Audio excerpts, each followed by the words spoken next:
વડાપ્રધાન તરીકે નરેન્દ્ર મોદી સતત ત્રીજી વખતે શપથ લેવાના છે ત્યારે આપણી સાથે વાત કરવા માટે ગુજરાતના સાંસદ પૂનમબેન માડમ ઉપસ્થિત છે. પૂનમબેન, હેટ્રિક તો તમે પણ મારી, અને હવે જ્યારે ત્રીજી વખતે વડાપ્રધાન શપથ લેવા જઈ રહ્યા છે તો મોદી 3.0 સરકાર કેવી હશે, શું કહેશો? અત્યારે મોદી સાહેબે પોતાની જ વાતમાં જે રીતે કીધું કે એ જ રીતે કામ થશે જેવી રીતે આજ સુધી થયા છે, અને એમનું જે વિકસિત ભારતનો સંકલ્પ છે, સાથે સાથે વિશ્વની ત્રીજી સૌથી મોટી અર્થવ્યવસ્થા ભારતને બનાવવાનો એમનો જે પ્રયત્ન છે એ દિશામાં તેઓ આખી સરકાર દ્વારા આ રાષ્ટ્રને આગળ વધારશે. અને એમણે પોતે જ કીધું એ માટે એમને સંકલ્પ છે, વિશ્વાસ છે, અને સાથે સાથે એક મજબૂત રોડમેપ પણ છે. તો મને લાગે છે કે આવતી સરકાર એ જ રીતે મજબૂતીથી આ રાષ્ટ્રની પ્રગતિ માટે અને એક મજબૂત રાષ્ટ્રના નિર્માણ માટે સતત મોદી સાહેબના નેતૃત્વમાં ખૂબ સારી રીતે કાર્યરત રહેશે. પૂનમબેન, આપની પણ વાત કરવામાં આવે તો ત્રીજી વખતે ચૂંટણી લડવી, જીતવી અને સતત પોતાની જ લીડને વધારવી તમારી માટે બી કેટલું ટફ હતું, અને આ ચૂંટણીને આપ જુઓ તો 2024ની ચૂંટણીને આપ કઈ રીતે જોઈ રહ્યા છો? 24ની ચૂંટણી હું એવું માનું છું આખા દેશમાં અને એમાં ગુજરાતમાં પણ કોંગ્રેસ પાર્ટી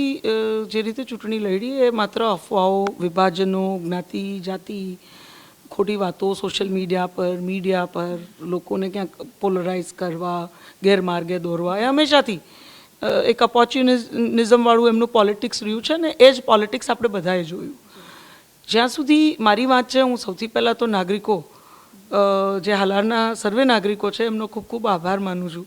કે દર વખતે સમગ્ર સંસદીય ક્ષેત્રની જે નોંધ કરાવે છે એ મજબૂતીથી તેઓ નોંધ કરાવે છે. દરેક વ્યક્તિ પોતે કેન્ડિડેટ હોય, ઉમેદવાર હોય, એ રીતે મોદી સાહેબના નેતૃત્વમાં જે પ્રકારના કામો થયા છે એની નોંધ કરી. અને મારી પણ હંમેશાથી એક દરેક પરિવારના સદસ્ય તરીકે એક કોશિશ રહી છે કે એ પ્રકારે બધા સાથે હંમેશા જોડાઈને રહું, એ પ્રકારના કામો થાય. સો એ વાતને પણ ક્યાંક અનુમોદન નાગરિકોએ હંમેશાથી ખૂબ સારી રીતે પરિણામના માધ્યમથી આપ્યું છે. બધા કાર્યકર્તાઓ અને શુભેચ્છકો એ પોતે રાત દિવસ એક કરી અને આવી કપરી પરિસ્થિતિમાં, આ વખતે તો ખૂબ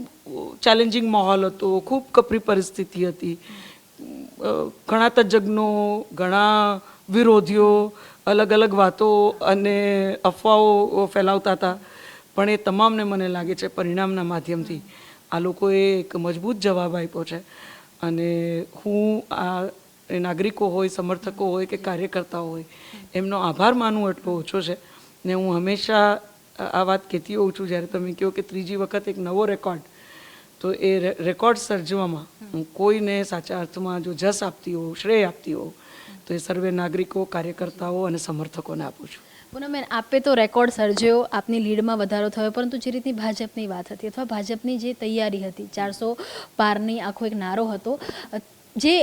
બહુમતીથી પણ આ વખતે ન આવી, આંકડો સંખ્યા જે હતી 300ની અંદર રહી, તો કયા કારણ લાગે છે? ચોક્કસ પાર્ટી તો એનાલિસિસ કરશે, પરંતુ આપ પોતે પણ શું વિચારો છો કે કયા કારણ, કયા ફેક્ટર રહ્યા અથવા ચૂક હતી એ ક્યાં રહી ગઈ? મને લાગે છે જો ભારતીય જનતા પાર્ટી તરફથી કોઈ ચૂક હોત તો આપણે મોદી સાહેબને ત્રીજી વખત આ દેશના વડાપ્રધાન તરીકે શપથ લેતા જ ના જોતા હોત. ધ ફેક્ટ દેટ એ પોતે શપથ ત્રીજી વખત એક નવા ઇતિહાસ રચીને લે છે, તો એનું માત્ર કારણ કંઈ હોય તો એ જ કારણ છે કે માત્ર લોકોનો વિશ્વાસ. અને આજે જ્યારે તેમણે વાત કરી ત્યારે આગામી 10 વર્ષની વાત કરી, તો એનો મતલબ એ છે કે ભાજપની હજુ 10 વર્ષની તૈયારી અથવા તો વડાપ્રધાનનો જે રોડમેપ છે જો 10 વર્ષનો બની ગયો. જી બિલકુલ, લોકોનો એક મજબૂત વિશ્વાસ કે આ દેશને મજબૂતીથી કોઈ આગળ વધારી શકશે, આ દેશને સમરસતા, સુરક્ષા અને પ્રગતિ, આ ત્રણેય આયામો કોઈ આપી શકશે, તો એ માત્ર ને માત્ર ભારતીય જનતા પાર્ટીને મોદી સાહેબનું નેતૃત્વ આપી શકે છે. ને એટલે જ એમને આપણે શપથ લેતા ત્રીજી વખત જોશું. એક ઓપોર્ચ્યુનિસ્ટ જે રાજકારણ હંમેશાથી કોંગ્રેસ કરતી રહી છે, ઓપોર્ચ્યુનિઝમનું રાજકારણ હંમેશાથી કરતી રહી છે, એના ક્યાંક આપણે સાક્ષી ગઈ ચૂંટણીમાં પણ બન્યા. પણ હમણાં જ એનડીએના તમામ જે દળો છે એ દળોના મુખ્ય બધા જ પ્રમુખ નેતાઓએ જ એક વાત કરી કે જે થોડા બહુ આમથી આમ થયા છે એ બધા પણ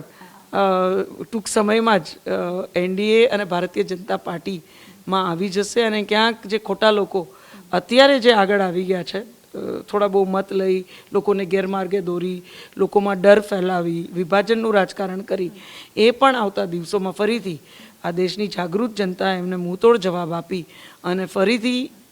એમને જાકારો આપશે. પૂનમબેન, આપે જે રીતે કહ્યું હતું, આજે 10 વર્ષ એવા હતા કે ભાજપની સરકાર હતી. એનડી ઘટક દળો તો હતા જ, પરંતુ પૂર્ણ બહુમતવાળી ભાજપની સરકાર હતી. સ્વાભાવિક છે કે આજે જ્યારે પ્રસ્તાવ મુકાતો હતો નેતા તરીકેનો અથવા તો વડાપ્રધાન તરીકેનો, ત્યારે એનડીએ તરફથી પણ એ જ પ્રકારની વાત કરવામાં આવી ને એ જ પ્રકારની વાત નરેન્દ્ર મોદી તરફથી અથવા તો અમિત શાહ તરફથી અથવા ભાજપના પણ તમામ સિનિયર નેતા તરફથી કરવામાં આવી. પરંતુ આ જે ગઠબંધન છે એ આ જ રીતે અથવા આ જ સ્પિરિટ સાથે 5 વર્ષ સુધી ચાલશે? જી બિલકુલ. અહીંયા મોદી સાહેબે પોતાની જ વાતમાં કીધી કે આ સૌથી જૂનું અને ઓર્ગેનિક ગઠબંધન છે અને સેમ વિચાર, સેમ આઈડિયોલોજીથી જોડાયેલું આખું ગઠબંધન છે અને એ આઈડિયોલોજીને સાચા અર્થમાં કોઈ વાચા આપવા માટે સક્ષમ હોય તો એ આદરણીય મોદી સાહેબ છે. તો મને લાગે છે કે આખી વાત અહીંયા બધા નેતાની વાતમાં જ એ વાત સ્પષ્ટ થઈ ગઈ છે કે આ આઈડિયોલોજીને સાચા અર્થમાં મજબૂતીથી કોઈ આગળ વધારી અને એને હકીકતમાં કોઈ ચરિતાર્થ કરી શકશે તો મોદી સાહેબ કરી શકશે ને એટલે જ એનડીએ આજે મોદી સાહેબને પુનઃ આ દેશના વડાપ્રધાન તરીકે પસંદ કરી અને આપણે પરમ દિવસે ક્યાંક એમના શપથના સાક્ષાત્કાર કરશું. અંતિમ સવાલ, કેમ કે મંત્રીમંડળની પણ ચર્ચા થઈ રહી છે, કોણ એન્ટ્રી થશે, કોની એક્ઝિટ થશે અથવા તો કયા નવા ચહેરા આવશે, પૂનમબેનને શું લાગી રહ્યું છે કે મંત્રીમંડળમાં શું પૂનમબેન હશે? ભારતીય જનતા પાર્ટીના તમામ કાર્યકર્તાઓ અત્યારે તો એક જ ઉત્સાહથી એક જ ક્ષણની રાહ જોવે છે, એ છે કે મોદી સાહેબ ત્રીજી વખત, અને એ પણ એક નવો રેકોર્ડ છે, તો ત્રીજી વખત જલ્દીથી આ દેશના વડાપ્રધાન તરીકે શપથ લે